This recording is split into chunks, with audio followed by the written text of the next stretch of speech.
What's up, guys? Happy Tuesday. Welcome back to another episode of Eat, Train, Prosper. Two things we are going to cover in today's episode. First is going to be a finishing of January's Instagram Q&A questions that we started last week.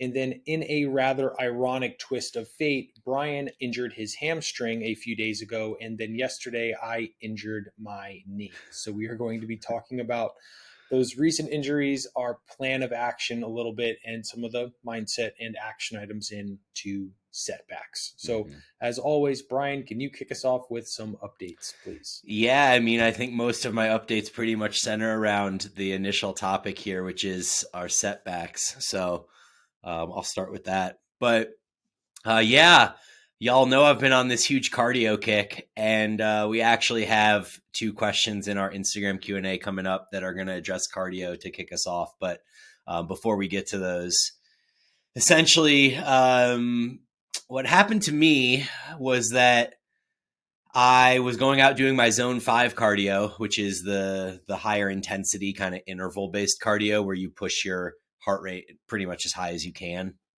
And there's a number of different ways you can do zone 5. It doesn't have to be like all out 20-second or 30-second sprints.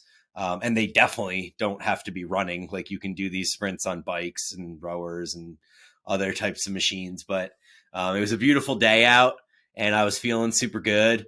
And I really wanted to sprint. It had been a while since I sprinted, which is probably also part of, why things happened the way they did. But I warmed up. I like to warm up for sprints or just any sort of high intensity cardio by getting my heart rate elevated a little bit. So it's not such a shock going from like 0 to 60. And so I did. I jogged 4 minutes. Everything felt good. And then I started my sprints, and my plan was to do 6. I wanted to do 6 20-second sprints, and then I was going to walk around for 2 minutes and 40 seconds. So I would essentially do a sprint on the 3-minute mark 6 times.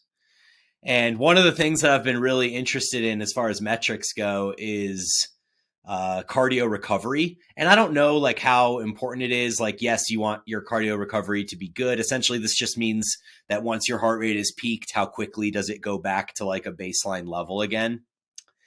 And so I finished my 6th sprint, and it was the hardest one. My heart rate was racing. I think it got up to 176 or 177, something like that. And I forgot to stop my watch because when you stop your watch, it tells it your workout is over, and then it records your cardio recovery metric. Well, I started walking back and I saw my heart rate like 140, 135, 130. And I was like, fuck, I forgot to stop my watch. Okay, I need to do one more sprint so that I can get the cardio recovery metric. And then, of course, I went and did the 7th sprint. And on like the 4th step, I felt a pop in my hamstring. And this was super scary for me because it was a very similar pop to what I felt in my plantar fascia in June when once again I was sprinting, and pop, my plantar fascia went, and I was out for a number of months.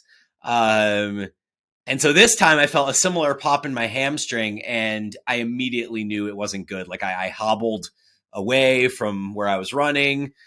I kind of started grinding it out gently on some playground equipment because I was at like a kid's park. So I loop my leg over one of the like climbing pieces, and I get like some pressure into my hamstring, and tried to walk again, and it was worse. And I was, going through all the emotions in my head.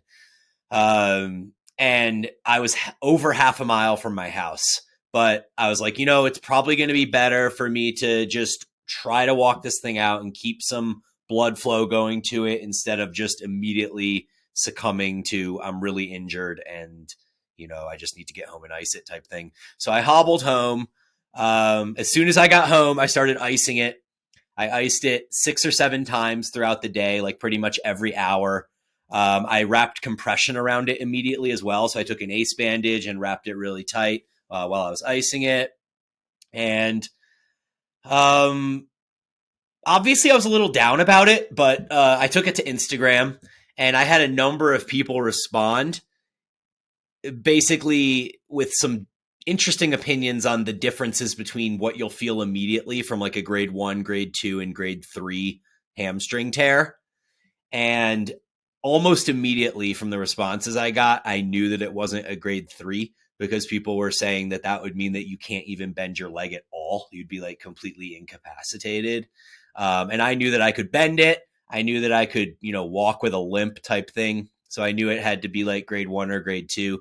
And it didn't really improve at all throughout the day. But when I woke up the next morning, it felt a lot better, like 30-40% better, something like that. And I posted on my story that it really felt like an extremely deep soreness more than it felt like an excruciating pain. Like I would put it akin to, if you hadn't done RDLs in 6 months and then you went and did like 5 sets of RDLs to failure or something like that. Like that's kind of how my hamstring felt. And that still is kind of how it feels now, but it's like day 3 of if you did 5 sets of RDLs to failure and you hadn't done them for 6 months. So it's still progressively getting better and better. And like I still can't walk without a limp, which makes walking a poor choice for getting general movement in. But I found yesterday that I could bike with no pain at all, no limitation. And it was cold out. I'm not usually a huge fan of biking in cold weather because it feels even colder once you get like the wind in your face and stuff like that. But it was the only way I could move yesterday. And so I went out and did a 40-minute bike ride and was able to get my heart rate up to about 118, 120. Kept that. I couldn't get out of the saddle and do like, full hardcore biking or anything like that. But I was in the saddle and I was pressing equally with both legs. And it just felt good to move. And then the hamstring felt even better after the bike ride. Like it felt nice and loose. And so all in all, I think that I'm extremely lucky. I know I'm extremely lucky, but I'm extremely thankful. I feel like I learned a very important lesson, and I learned it in a way that could have been a lot worse, but I was able to learn it in a much more mild manner. And that lesson is that when you're 40 years old and you have a shit ton of muscle mass and explosive power, you probably shouldn't be going out and sprinting. Shantae, the movement maestro, I talked to her about it. She's my go-to on things like this. And my first question was, is the pop like why is it that my hamstring isn't completely obliterated when I felt a pop? And she said that it depends essentially, that there can be a pop, and depending on where it is and how big of a pop and et cetera, it can have an it depends answer. And so in that way, I think I got really lucky. And then the second thing she brought up was kind of what I just said about, I'm a dude that is extremely strong relative to my body, and I can create a ton of power, a ton of output. And I didn't ramp up to it. Like I don't even know, yes, I had been running a little bit. I've been doing like some 4-minute on, 4-minute off stuff. But no, I haven't been doing sprints. I don't know exactly how I would have ramped up into sprints. Like, it just, to me, I think the lesson is I'm probably just going to stop sprinting, at least all out, like top end sprints. I think I'm still going to continue running once this thing heals, because I actually have kind of enjoyed it in some odd kind of way, like a self-challenge type thing.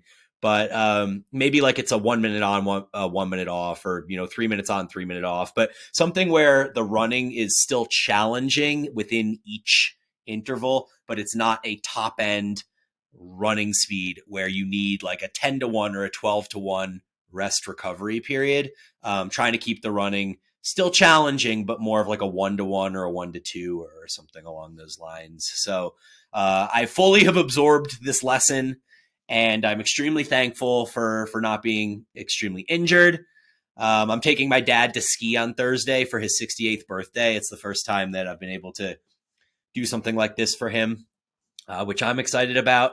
And I think that I'm going to be able to actually ski on Thursday, which was a huge surprise after, that injury occurring on Saturday. So all in all, things are okay on my end, but I know you have a more recent injury, and so let's tell the people all about this. Yeah, the notes that I had here for my updates this week is literally like this past week. So like from last podcast episode until yesterday was by far the best week of 2023. Like food was firing on all cylinders. Like my body was just like sucking food up. I felt really good. I didn't feel like uncomfortably full at the end of the night anymore or anything like that. Training went amazingly. Like I progressed pretty much everything across the board last week, minus dumbbell lateral raises. But like some things I was getting like a 3-rep increase in a week in at a consistent RIR. And when you're training to failure, that's the one nice thing about training to failure is it's easy to gauge what your RIR is week to week. Yep. You know what I mean? So that was like awesome. Like this is great. Like great check-in from my coach is like perfect. This is like the week. Like we're on our way. And then first training day of the week, I'm like leg extension goes great. I progress. It's first week at a new weight. I'm like dead center in the rep range. I'm really, really pumped about that. Awesome pump heading into the hack squat. I loaded up with the most weight I've ever had on it because I topped out my rep range last week. And after the top, as I'm like warming up, it feels like kind of like a little bit strange, but like I'm like, but sometimes it does feel a little bit off. Never bothered me before. And I do my top set. I'm happy. I get 6 reps with a 20 kilo, load. I'm good with that. It's the bottom end of my rep range. I get off. I'm like, my knee feels like kind of weird and kind of like a little bit like tender as I'm stepping on it, walking around. I'm like, do I call it? Do I do my back off set? I'm like,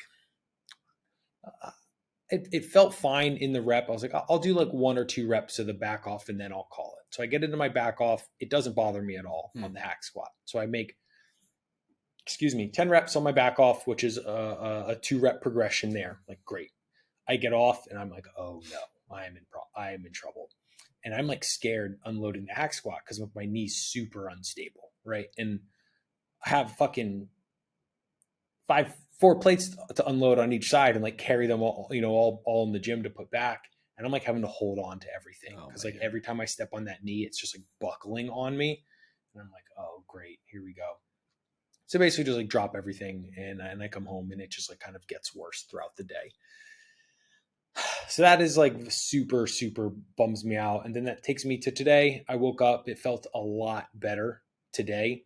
Yesterday, any kind of like lateral movement, standing and like turning to grab the plate or whatever, I'd get like a sharp pain in it and I really didn't know. But today I've been able to really isolate what it was.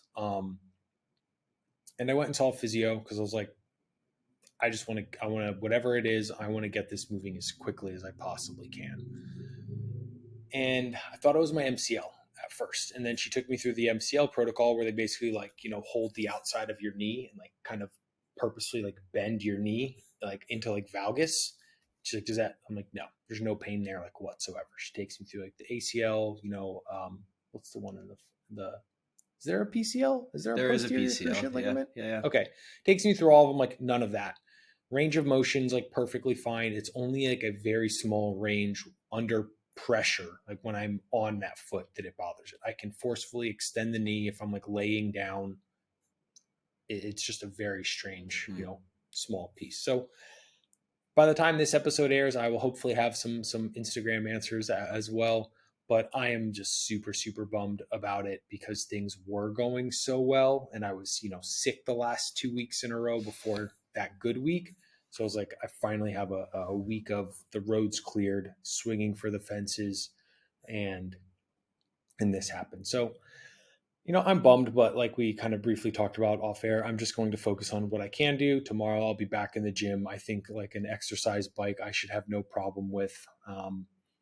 It is definitely like the very, very bottom of the VMO, potentially one of the tendons on the inside of the knee, potentially even one of the adductor muscles that kind of attach down there. I'm not really sure. I don't know if I'm ever really going to know, but I'm just going to start working on getting blood flow, movement, making sure I still have end range of motion, and then probably backing off of the hack squat a little bit in terms of fully deep flexion, at least next week, but we'll see more in the coming days. Yeah. So I have a few questions. Of course. So given that you kind of felt a little wonky warming up the hack squat, is there any part of you that thinks it maybe happened on the leg extension? I don't think so. Um, because like sometimes, well, so here's the thing. I am, and this is one thing that I realized, hindsight's 2020. I am never in full end range of motion unless I am in that hack squat under considerable load. Mm-hmm. So it could be like, hey, you're not like kind of like the same thing. Like you're like the sprinting one. It's like you're never really like you haven't been sprinting, and then you go max, push yourself as hard as you can, full sprint. My mobility's pretty good, but the only time I am in like an ass to grass bottom squat is on that hack squat with it very very loaded. Yeah. And I think that's probably what it was. You're pushing end range that I haven't been like exploring really. I haven't been in that end range, and then I'm only in it under a considerable load. That's probably what it was. Especially like the leg extension here. It's not under a stretch or anything like that. It's not a great leg extension. Yeah. Obviously, I'm just speculating here, but that's what I think. Most injuries happen at the lengthened position anyways. So that makes sense. And then do you think that it happened during a warm-up set because things felt wonky, or it didn't feel wonky enough for you to think it was anything outside of the normal? No, it didn't feel wonky enough for it to feel outside of the normal. And I know like with me, right, for a leg day, I get on the exercise bike, whether that's like an assault bike, big fan bike, or just like a traditional spin bike with a dial. And I'm on there for 7 to 10 minutes until I have like a decent little bit of like fatigue in my quads and pump. So like I know there's blood in there. Going to leg extension, do those, and then I'm into the hack squat. So it could just be a lack of warming up adequately, especially from like unilateral style movement lunges, getting the adductors adequately engaged sort of thing. Cause everything I've been doing is pretty much bilateral and not, moving through any of the adductor range. And I do have a history of adductor strains and pulls and stuff, probably like 4 or 5 of them by now. So that is probably, if I were to kind of put my money, that's probably what it is. Something with like the end range of the adductor there. Yeah. But there's so much stuff that connects in there. Like the sartorius, the adductor, there's the area that I had been bothered by, the pizanserine bursa, which runs along the inside of the knee. So I looked at that one, because I think someone recommended that, or I found that one's actually is a little bit lower than where the pain is though. Okay. Mine would be like, if you have like, obviously like your femur and then like your, what matches the femur? Is it what's the big one on the bottom? The tibia? Yeah. I think so. So those are like the two kind of like knuckle shaped sort of things that go Yeah. together. Mine's like north of, it's on like the Got it. femur side of the Yeah, joint, I feel it sounds like what we were discussing before the show in DMs is like when I had my meniscus MRI before getting PRP in my knee, they found a small tear in my lower VMO, and so the PRP was super helpful for that.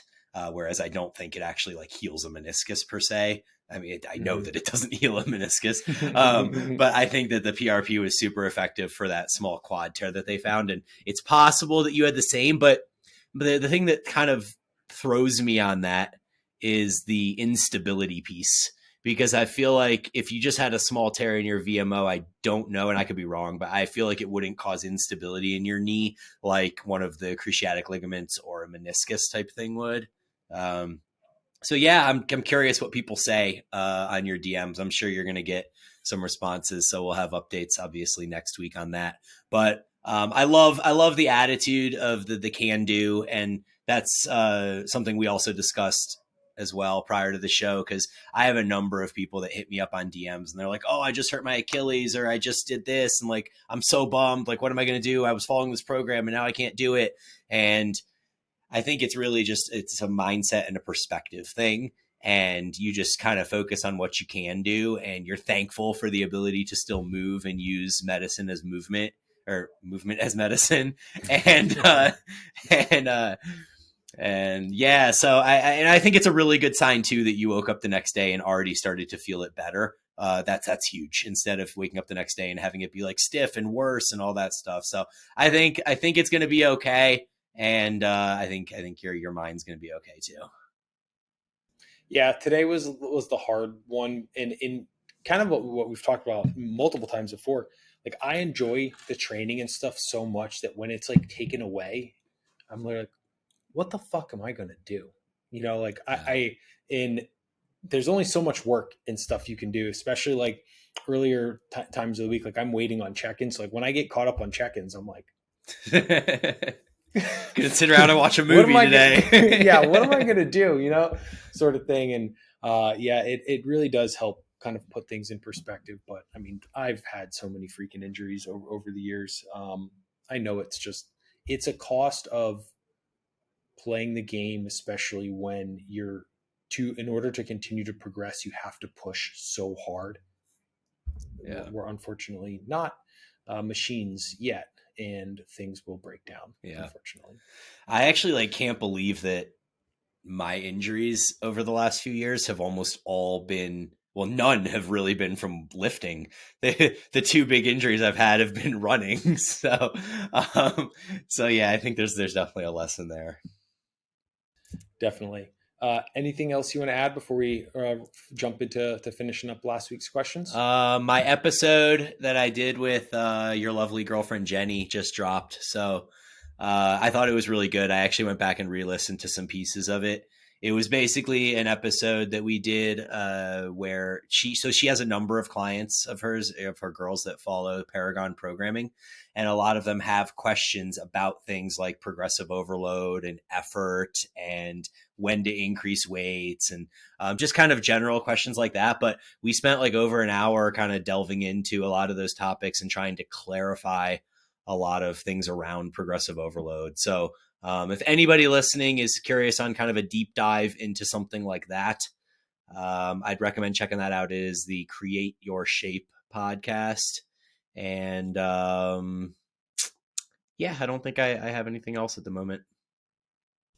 I remember when you guys just wrapped recording that, Jenny came to me and she's like, "The episode is so good." She's like, "It's so good. I'm so pumped for it." So Sweet. I haven't had the opportunity to listen yet, but I feel confident based on how excited Jenny was that that is going to be a fire episode for sure. Yeah, cool. Should we jump into questions? Let's do it. All right. This Yeah, go this ahead. first one I'll kick over to you. I have my own thoughts about it, of course, but let's get Brian's first.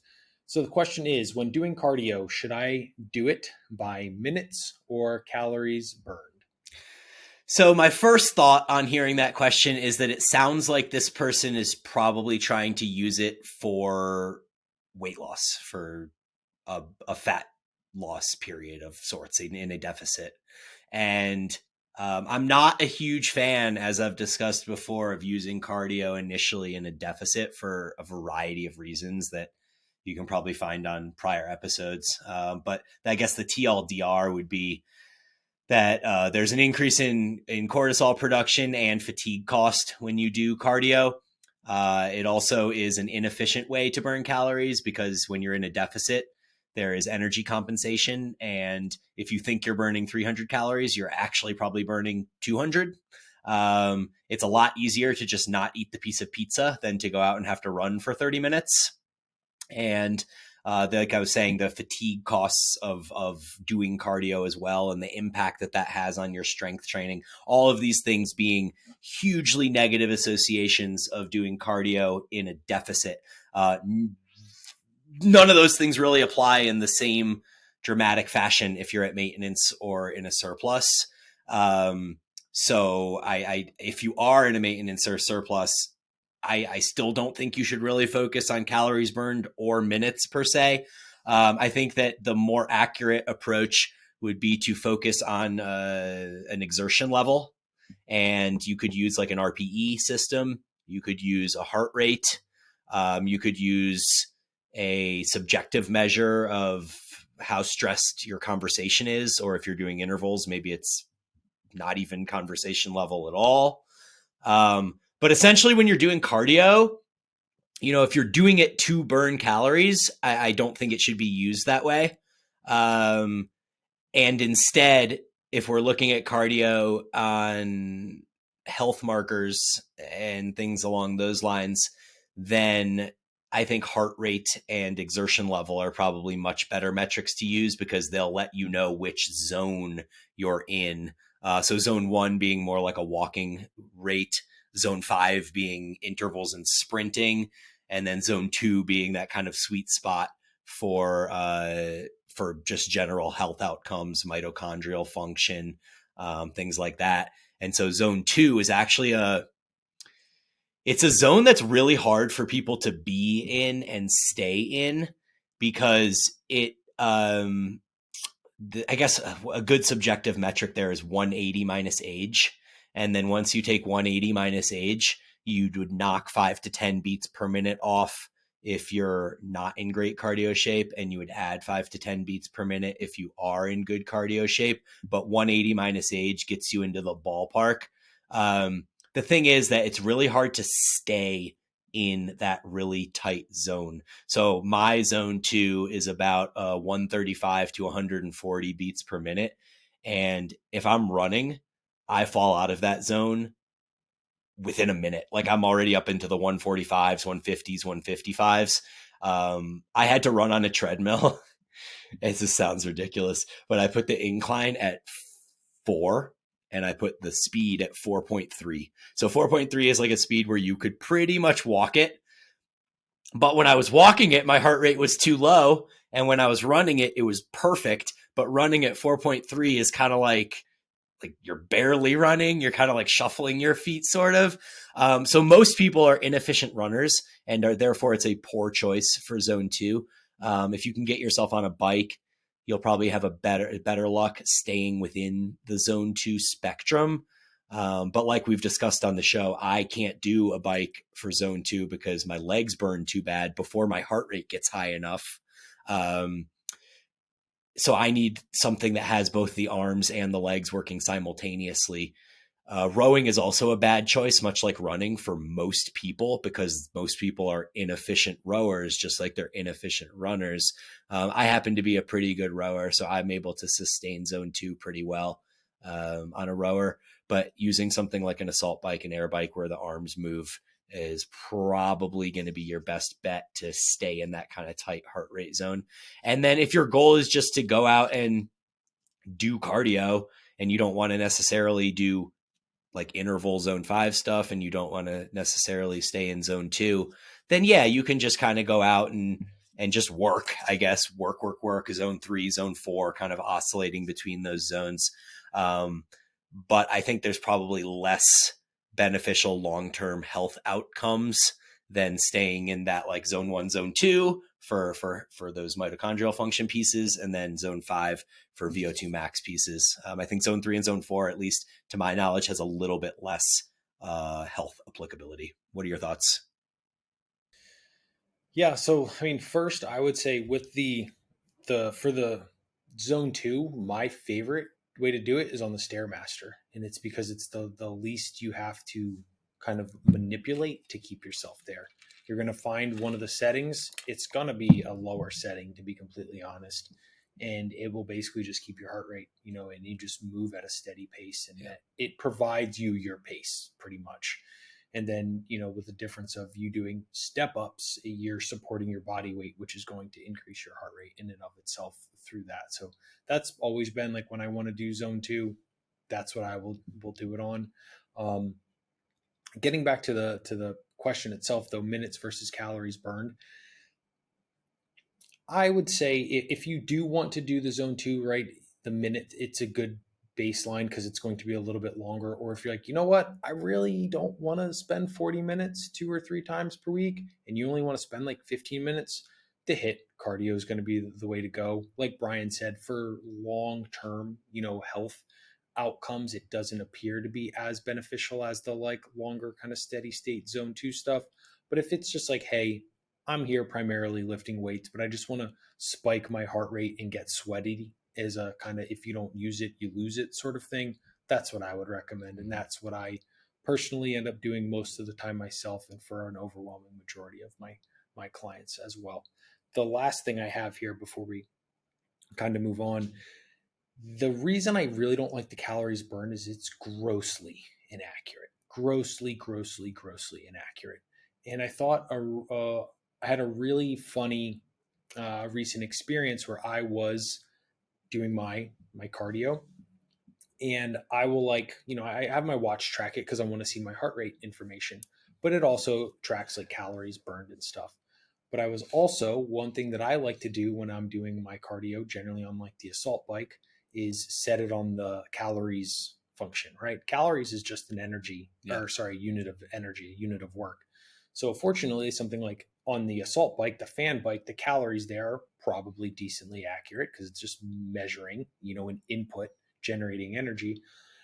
But when I finished, like, the assault bike was at like 500 calories or 400. I can't remember the exact one. But my watch said I burned like 424 calories. So only like 24 calories more. And I'm like, this is such like hog shit, because if the input just into the bike was 24, like, your body has to do all these metabolic and enzymatic processes in order to, put things together to make the energy. So if like everything coming out of me going into the bike is, 400, everything your body has to do in order to, move things around to generate the reactions and stuff in order for you to produce the energy is far greater than just 24 calories over the work that is being measured on the other side. So that I thought was like a very funny, that I was like, this isn't even fucking close sort Yeah. of thing. Yeah. No, that is interesting. And then I guess my final thoughts on this are that minutes are probably the better thing to focus on if you're doing zone two. But I think using wattage, like how many watts you're putting into the machine, is really good too, because that can also help keep you consistent. So once you know that your heart rate is, say, in zone two or whatever your target zone is, you can look at the watts that you're creating at that heart rate. And then you can kind of just stop thinking about your heart rate once you know that it's stable there. And you can just focus on creating the same amount of watts into the machine consistently. And so that's what I do when I row, is I just look at the watts and I'm like, okay, if I'm between 160 and 165 or something like that, that's going to keep my heart rate right about in zone two. And so that's just kind of the thing that I focus on for however many minutes I'm going about it. Cool. The next question is regarding my I do a spring diet. As you guys are aware, if you're a regular listener, every spring I do a deficit, and I don't do cardio during it because for all the reasons I said above, I don't really believe in cardio when dieting. I think cardio is a great tool for being at maintenance or maintenance plus. So the question asks, how will this new approach to cardio for health span play into your spring cut? And I actually think that's a very insightful, good question to ask, and probably super helpful to a number of people that are considering dieting, but also have health span goals. So I'll answer the question on a general level, but I think for me specifically, I'm kind of leaning toward not dieting this spring. It would be the first time in 4 years that I wouldn't do it. But I'm really just, since January 1st, I've made a number of, these positive changes in my life. Like I discussed on the January episode, I stopped smoking weed and now I just eat weed. Everyone laughs at that. I think it's so ridiculous. But yeah, I'm not smoking anymore. I'm really incorporating this cardio stuff. You guys have known that I've been mouth taping now since my birthday in August. So I'm really focusing on a lot of these just health outcome goals for myself, up above and beyond hypertrophy goals. And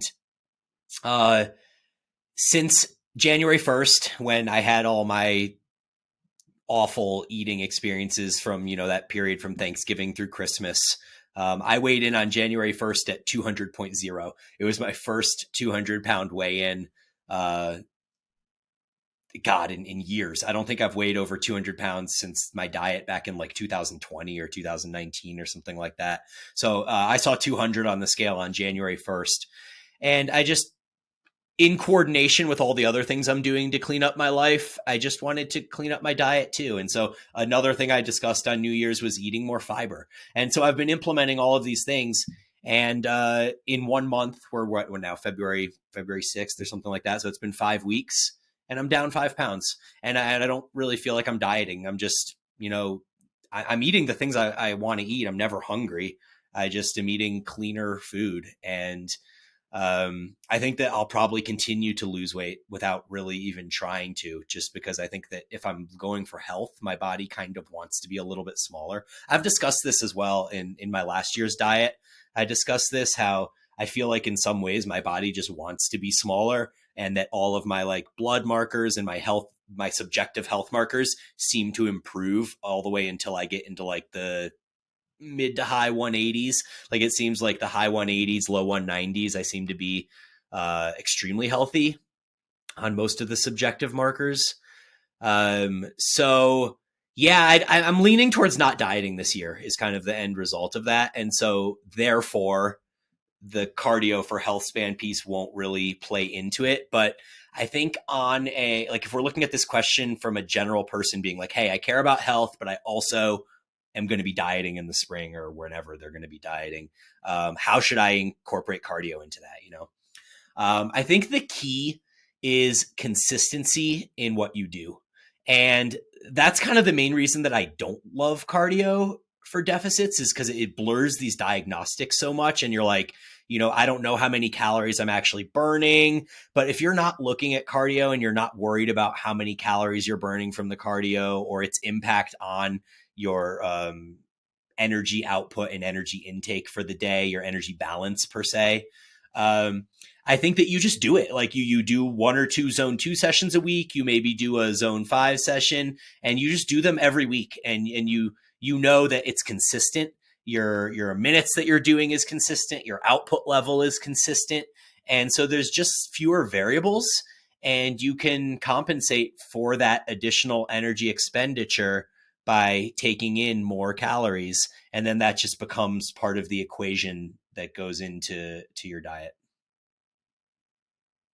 I really like how you frame that, because I mean, you kind of hit the nail on the head perfectly from my standpoint, in that I think people kind of bastardize cardio in the context of a deficit.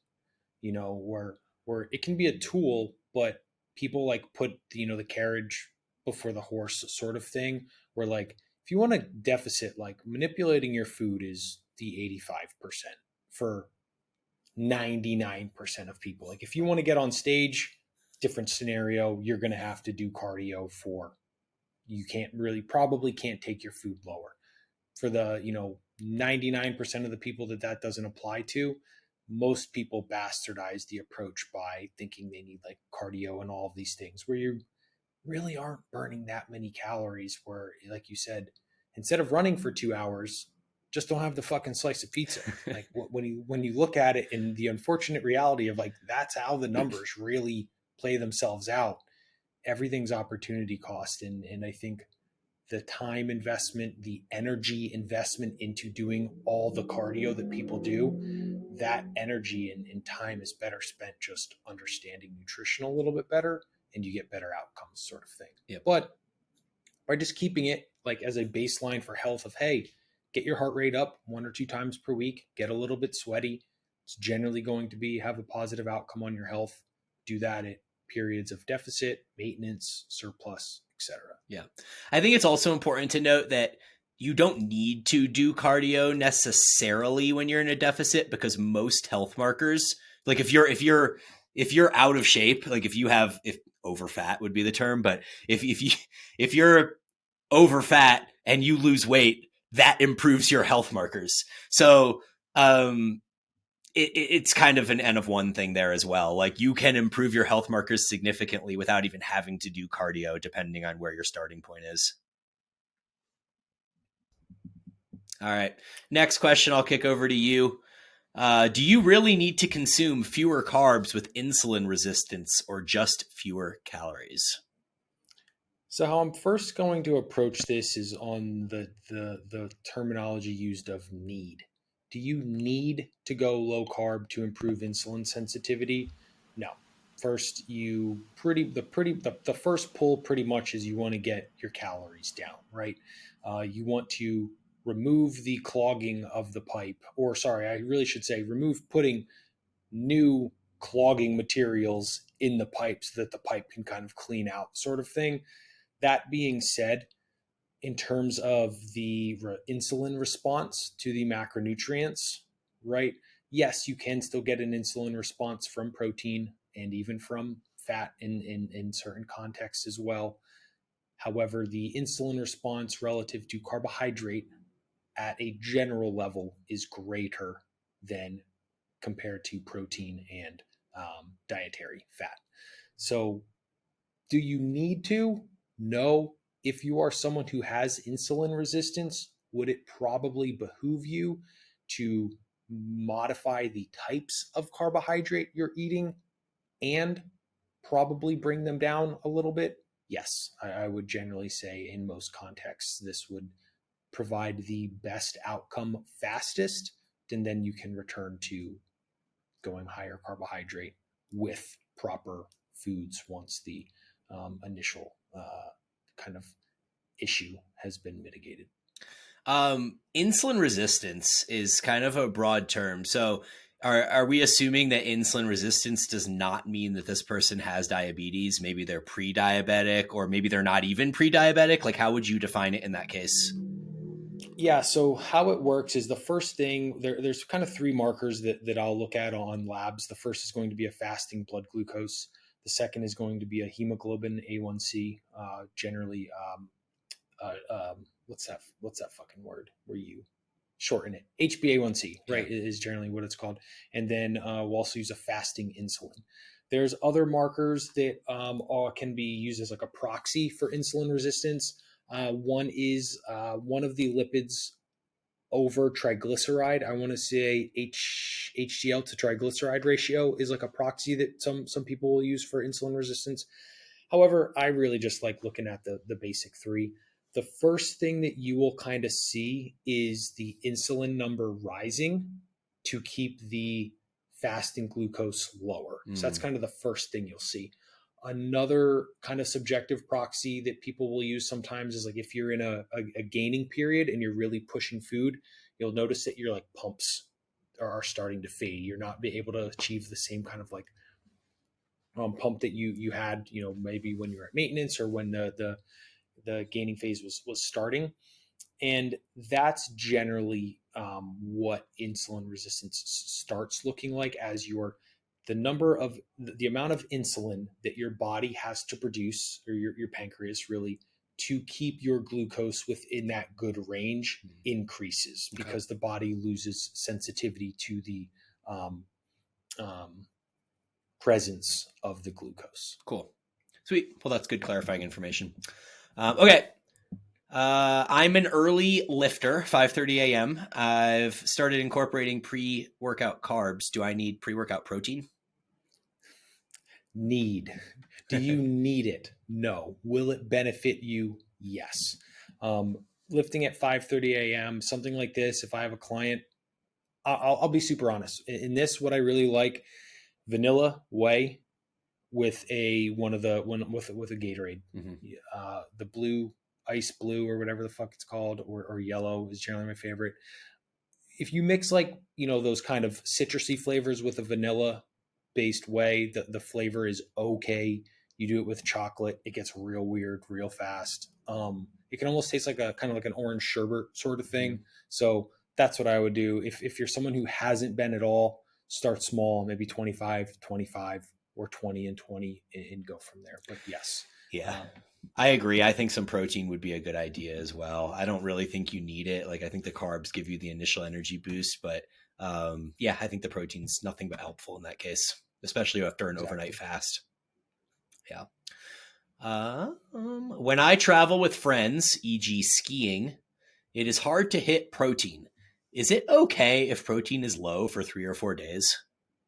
It's not going to be the end of the world. And this is one of the hardest contexts with food. Like, most mountain resorts have god awful food. Like, the best thing that you can hope for is pretty much going to be like an apple or a banana and some sort of like other carbohydrate, maybe a fried protein source sort of that's thing. It. I get chicken tenders. Yeah. Chicken tenders, French fries, and like a banana or an apple is probably one of the best you're going to get. It is what it is, right? Is it great? No, it's not the end of the world for 3 or 4 days, especially coupled with like you're on the mountain, your altitude, you're going to be breathing hard, you're going to be getting sweaty, skiing, snowboarding. Like it could be a lot worse. Let's put it Yeah, that way. I agree.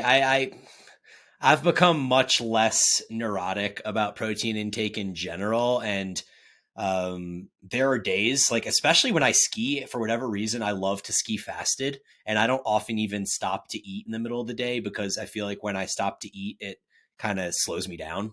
I don't like having to unbuckle, get warm, then go back out and get cold again type thing.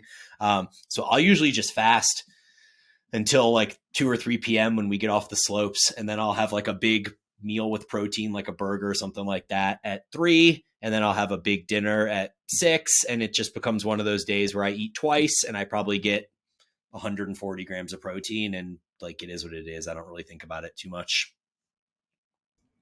Yeah, in acute settings, not that big of a deal. Yeah. I guess I'll take this one. Should Yeah, we? this one will kick over to you. Yeah, go for it.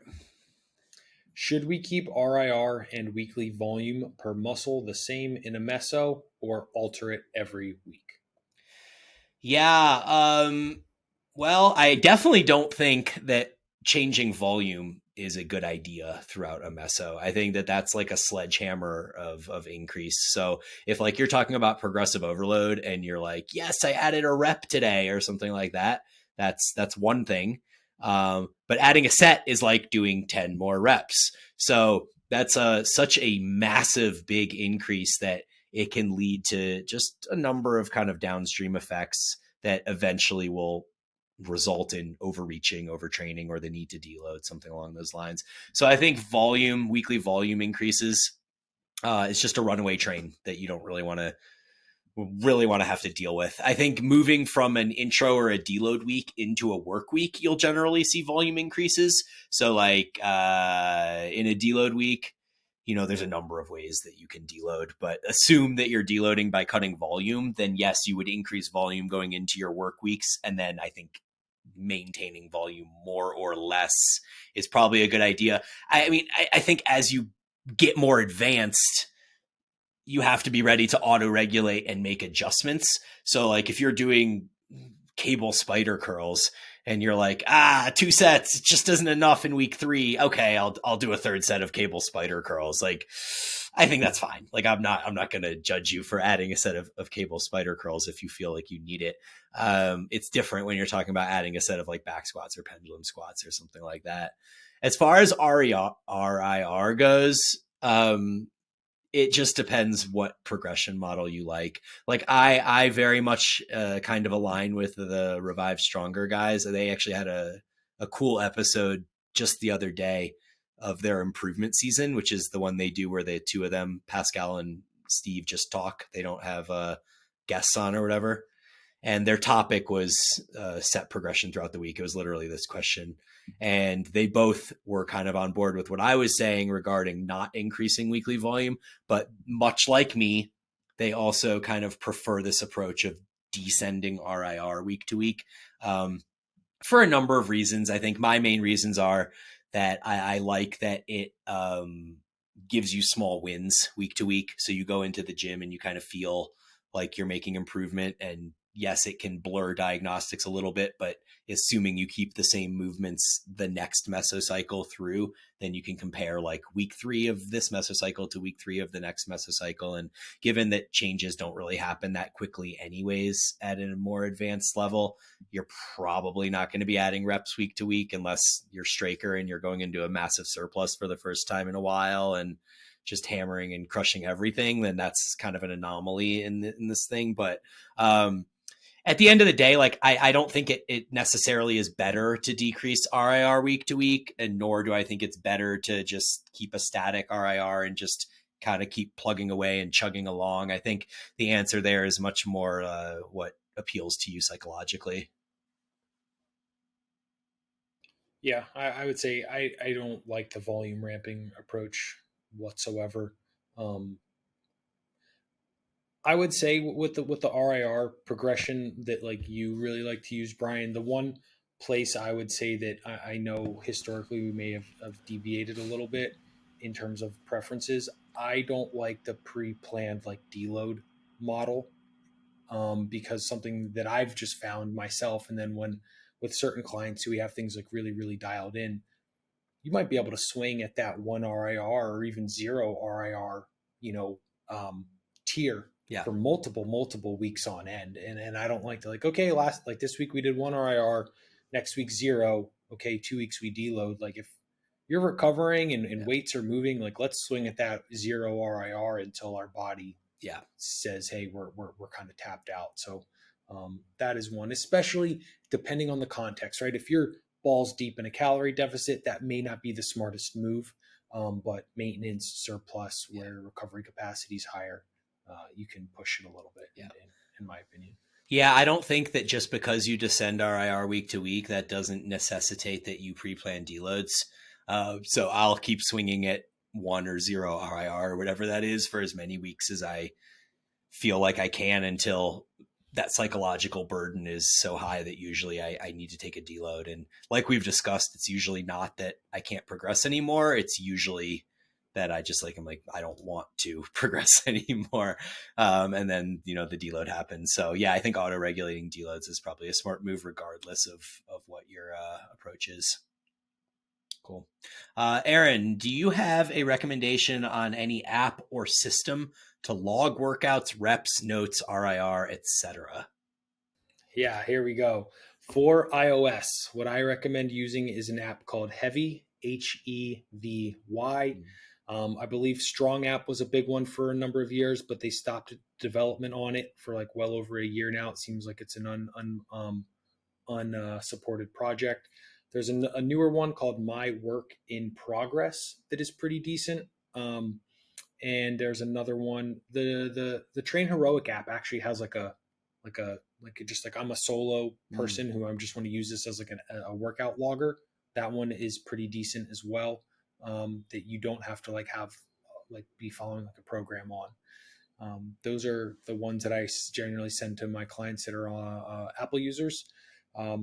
For if you're using an Android phone, all 3 of those are options as well. However, my favorite on Android is called Fit Notes. That's what Abel uses. Yeah. Fit Notes is baller. It's amazing. I've been using it. I actually think I got it from Abel a couple years back, and it's amazing. It's amazing. You can customize so much. It's really, really good. I really like that one. It's too bad that's not available on iOS too. I also didn't know that Train Heroic offers a free, just non-participant program option. They do have a free tier. It is limited because it's a free tier, but then you can upgrade to the $6 a month or some basic thing where then you can put however many exercises in it and you get access to more stuff. It's kind of hidden though. They don't have it on their website. I think you have to if you download the app and then you're just sign up, you can get to it through that. But I remember being this is strangely hidden from their marketing kind of tiers sort of thing. We host our Paragon programs on Train Heroic and we love it. It's been a huge asset for us. So if this person is looking for a tracker and a great program to follow, hey, Paragon. Okay.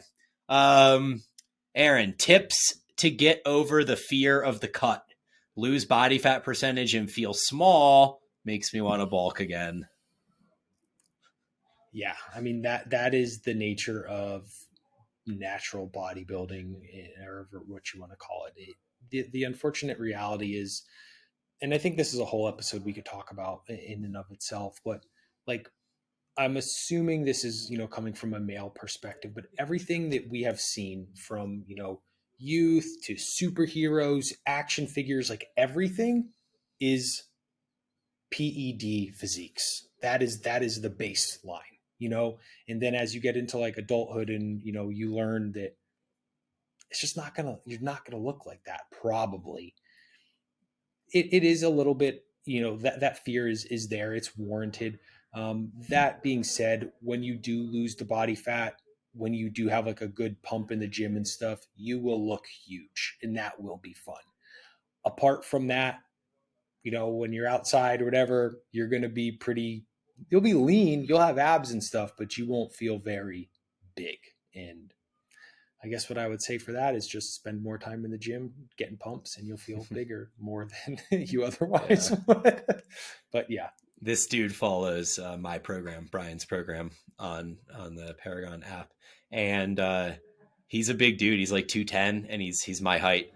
So yeah, and he's got some abs. They're a little blurred, but yeah, he's got some abs too. So um, what I'll say, dude, is just that when you get lean, the what is it? Not the mirage, the uh I can't even think of the word I'm trying to say right now, but essentially what Aaron was saying, in that when you do have your shirt off and you get pumped up, like, you are going to look like a monster.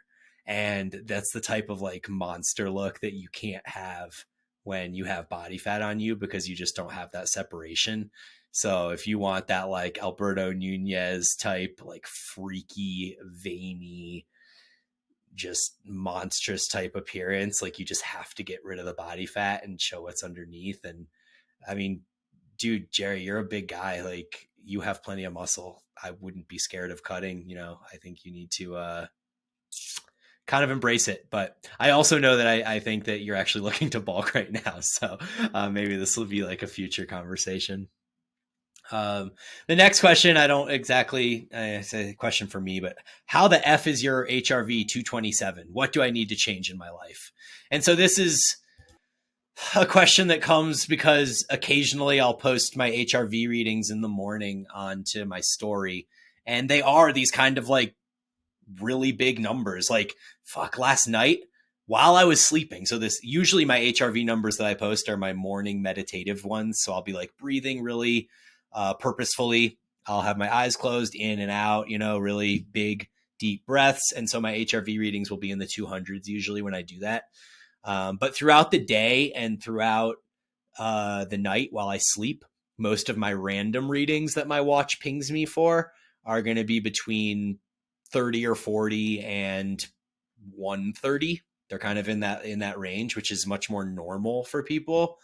But last night, and it's been happening more and more recently as I've been mouth taping the last 6 months, but I had a 278 reading last night at 4 a.m., the highest reading I've ever had while sleeping. And I've been having some other 200 plus readings over the last few months too, just randomly.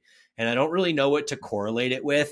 To be honest, I don't really think that HRV is a super reliable metric because it just depends on so many factors. Like, there's so many inputs that go into it. The number one being just the speed of your heart in general.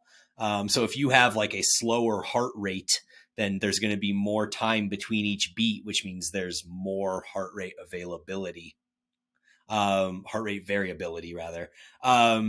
Whereas if your heart rate is beating really fast, like sometimes it'll ping me like right after I finish a workout and my heart rate will be like 110 and it'll ping me and tell me my HRV is like 18. And I'm like, well, shit, of course it's 18 because my heart rate's beating like a little teeny bird right now. And there's no room for there to be variability between the heartbeats. So I ultimately, the answer to this question is that there was a study. I heard this on the Peter Attia podcast about HRV. He did a deep dive into it. And the study basically was talking about mortality risk in HRV. And the outcome was if your HRV is above 14.5, then you have less mortality risk than if your heart HRV is below 14.5. So I wouldn't really worry too much about whether your heart HRV is at 227 or not. I'd think a lot more about what it is in relation to you and using that potentially as a basis for recovery. Like how do you compare to you? And so for me, like, because my HRV tends to be high, if I see like a 160 or a 170 in the morning when I do my meditative reading, that usually means to me that my HRV is low. When I see like a 227 to a 270, that usually means my HRV is pretty good. But I think as far as general health goes, like if you're above 14.5, that's the science that we have right now that says, hey, you're probably not going to die any day soon. So The only thing I'll add on to that is I remember seeing something that said like, yeah, like your HRV is relative to yourself. and that's what you want to look at. And just to add in my own personal anecdote, like I had a Whoop for well over a year and would always use it. I think I saw my HRV above 100 like maybe once or twice, but it was very regularly like 60s, 70s. So like, pale in comparison to Brian's. And I think that it's a marker that like higher is better relative to your own like lows, but your high relative to someone else's high could be completely irrelevant. Yeah, I agree 100% with that. And then I'll also add the last thing is just in the last few months, because of how sporadic HRV can be and how dependent it is on so many things, I've found straight up resting heart rate to just be a much better predictor of daily readiness. And so like right now at my body weight that it is currently, if I'm in good readiness, preparedness, my morning heart rate when I'm resting, right when I wake up, is in the mid 40s. If I see it creep up into the low 50s, that usually correlates with me not feeling great. And I can usually feel this as soon as I wake up. Like I'll wake up and be like, ooh, like I just feel like something isn't fully right. And then I'll go take my heart rate and it kind of is in that low 50s, mid 50s range. I know I'm just not in a great state that day. Or that I didn't sleep well, or maybe I ate food too close to bedtime, or whatever number of factors. But resting heart rate has been a much more reliable metric for me than HRV. All right. Aaron, do you do any hot and cold therapies? And if so, how do you incorporate it for hypertrophy? I honestly don't. I would love to like hit a sauna maybe like 2 or 3 times per week. That being said, with the context of hypertrophy, which is my goal, and in this question, we know that the cold therapies can blunt the inflammatory response that is correlative with hypertrophy post training. So we don't want to do that. Then also like post training, I want to get food in. I want to get my protein bolus and carbohydrate in. I don't want to be sitting in a sauna or anything like that. And then the reality of it is like then once I'm away from the gym, I'm not just don't really have time to go back and like sit in the sauna or whatever. Like I said, in a perfect world, I do like the sauna, um, but right now it just I'm not incorporating any. Um, yeah, Brian, any thoughts there? Yeah, the cold therapy thing, like I understand its correlation to health. It's actually been shown to improve mitochondrial function, which is now this kind of buzzword because zone 2 cardio, that's what it does. It improves mitochondrial function, which has all these downstream effects on like your metabolic, your disease, your risk of metabolic disease. So mitochondrial function is very, very important. But it's interesting that the two things that you can do to improve mitochondrial function, which are long, steady state cardio and cold plunges, are also anti hypertrophy. So I think when you're looking at those two, zone 2 cardio is significantly less of a negative impact on hypertrophy and can be compensated for through eating more food. Whereas when you do cold therapies, you can't just eat more food and reverse that effect. Like it literally is blunting the inflammatory response of hypertrophy. So yeah, I don't do any cold therapies at this point. I think that that's something I may do once I've fully given up on my hypertrophy journey. Right now, I'm teetering on the top of this hill, but I'm not completely ready to give it up. As far as hot therapies go, there's a lot of good research on hot therapy before bed to improve sleep. And so I think that that is probably the number one use case for this. And I have a steam shower at my house. Very rarely at this point in my life with a 5 and 3-year-old do I have the ability to spend 30 minutes in a steam shower at 8 p.m. at night. So I have not been incorporating that, but it is something that as the kids get older and become more self-sufficient, I think that that's something I'm actually going to include as a staple into my pre-bed regime. And I like that it will kind of dehydrate me before bed because I do have a bit of a night peeing problem. And so I think the steam shower heat plus the dehydration will both help my sleep. That is until the night cramps start showing up. Yeah, so maybe there'll be another issue I need to work out at that point. Take the magnesium or whatever, right? Potassium. Okay. Cool. Yep, go ahead. Can you explain why it's better to hit the short muscle lengths first? Yeah, because when you hit the long muscle lengths, it fatigues things significantly more, just on like a global level, essential nervous system fatigue level, as well as training long muscle lengths just is going to fatigue the entire muscle, both the proximal and the distal portions. So distal being further from the insertion, proximal being closer to the insertion. Whereas when you do short movements, it primarily fatigues the proximal region of the muscle, causes significantly less overall global fatigue on your body. And then you still have significant amounts of juice left so that you can hammer the lengthen movements really hard, whereas it wouldn't quite work in reverse the same way. Yeah, the only thing I will add onto there that I like personally is I can use less load. Yeah. And at the end of the day, like what we've learned over the years, like it's the intensity, proximity to failure sort of thing. Like if by doing the seated leg curls first in taxing that means that I only need 120 kilos to max out my rep range for an RDL instead of 160 kilos, I'm going to take that because that's less load than on actually loading and other things, but I'm getting just as much out of the glutes and hamstrings sort of thing. Yeah, the muscle only knows tension. So yeah, I agree 100% with all that. Cool. And then in our last question here, what do you guys think is more significant when training if your goal is hypertrophy? Training the muscle until failure or time under tension? I see a lot of back and forth around this, and I'm curious to hear you guys' take. Yeah, so I think ultimately time under tension is irrelevant if you don't go near failure. So like, could you imagine, you just take like some really light weights or just moderate weights, whatever. And you're like, okay, my goal is 60 seconds of time under tension. So you like set a metronome and you do like 4 seconds up, 4 seconds down, which is 8 seconds a rep. And say you do that 8 times. So you have 64 seconds of tension.